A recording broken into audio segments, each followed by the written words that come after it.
sweetie.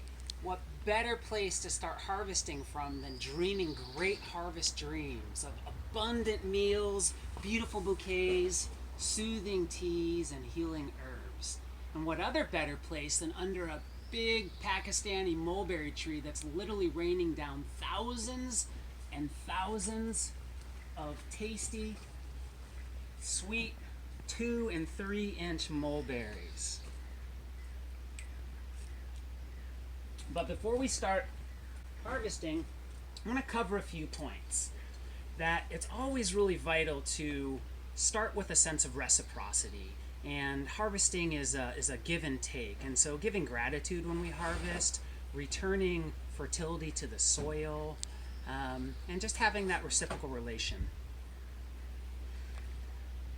Second is applying a harvesting mindset to the garden and to life, of turning problems into solutions, whether it's weeds in your path, that could be food, fuel, fodder, feline felicity, and just having that approach of how can we learn from things.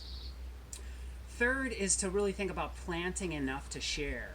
This is planting enough to share with nature and to share with friends and family and those in need. And last is thinking in terms of diversity, sequencing, and layering. Planting a beneficial diversity of varieties, of sequencing through time, so you could be getting harvests every day, every week, every month, and every season, and then layering. So rather than just thinking a monocrop, that you could have ground covers, you could have roots, you could have shrubs, you could have small bushes, mid-sized trees, you could have big upper canopy trees, and you could have a vining layer. You could have actually up to 7 layers in a permaculture food forest. So all that said, should we go do some harvesting? Yeah! All right.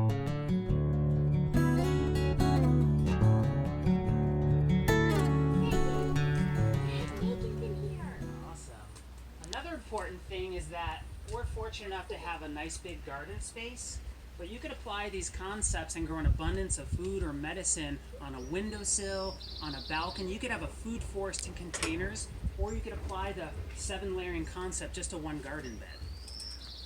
You get some eggs, sweetie? That chicken is in the way. How about I just go in and grab it? Okay. Hi everybody. Good to see you.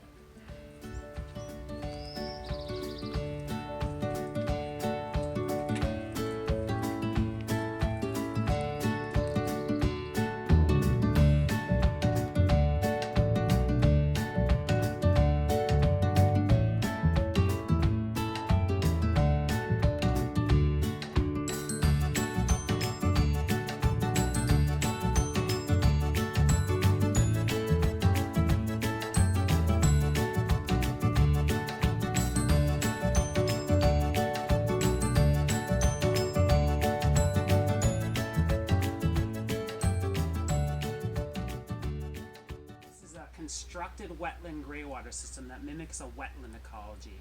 So we're getting a harvest of food out of the wetland system. Under your ferry. Okay.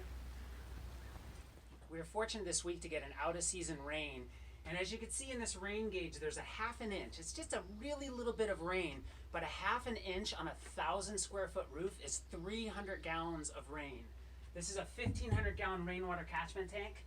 You can see a 1/2 inch equals 300 gallons. That's this much water in a tank that big. In addition to the 7 layers of a food forest, there's all the different F's we could grow of food, fuel, fodder, fun, fecundity, and one of my favorite F's is feline felicity. This is some nice fresh catmint, which humans like and kitties love to roll around in.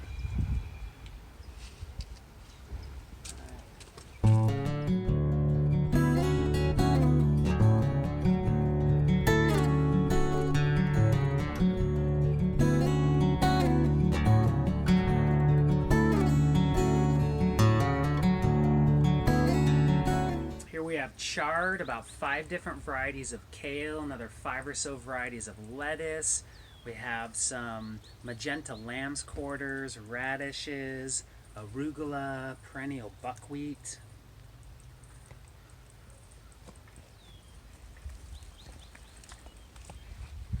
Nitrogen fixing gummy berries, dill, lemon balm, couple types of parsley, cilantro, catmint, rosemary, roses, cleavers, lavender, Jerusalem sage, edible pineapple guava flowers, calendula, some mustard flowers, some eggs from the chickens.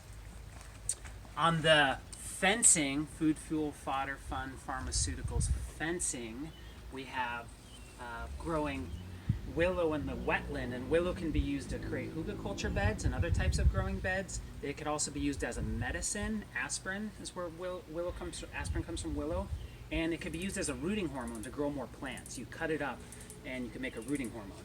And we have some bamboo for other fencing as well. And then these are just some firewood for the cob oven, which is you could cut up old grapevines. This is olive wood from our olive tree. And so we have a lot of fuel that we've harvested from pruning our trees. Right here we have the mulberries. We have lemons, limes, oranges, a couple types of asparagus, potatoes, broccoli, red and yellow onions, garlic, Oregon grapefruit, which is really wonderful medicine. You use the inner bark, which is that bright yellow. It's good for your liver and gallbladder. And then another basket of herbs and treats that Ella picked. Thank you for joining our chief harvester, Ella Emmy Heckman, and myself today on this little harvest tour. And, just want to acknowledge that abundance is possible even in a time where so much fear and difficulty and uncertainty in this COVID moment and this big climate moment. It's really easy to lose hope. And just a reminder to take heart and take part and take action, that we could change the world in a garden in small ways and sometimes big ones. We could change the world through the power of our daily actions.